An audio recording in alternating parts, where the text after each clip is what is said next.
Personal story segment tonight, the Talking Points memo, the real reason the Occupy Wall Street protest is taking place.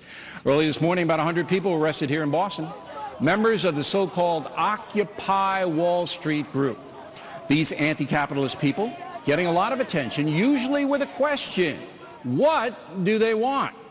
Well, the factor has found out. Number one, the group wants income equality.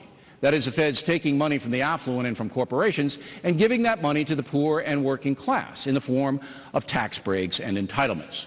Number two, the left well understands that President Obama is in big trouble because of the faltering economy. So Moveon and Big Labor, who are partially funding the demonstrations, are using the protesters to demonize the wealthy, the strategy being to link rich Americans with the Republican Party. The plan is kind of devious: to convince the American public it is the wealthy and corrupt Wall Street people that have destroyed the economy, and that the Republican Party is supporting the bad guys.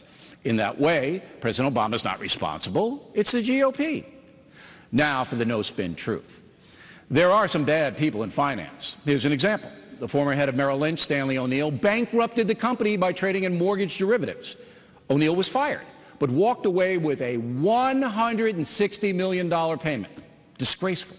We sent Jesse Waters to visit O'Neill. Hey, Stan. Jesse Waters of Fox News. How are you?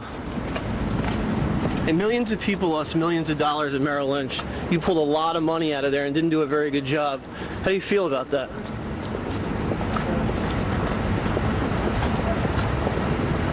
You know, a lot of people trusted you.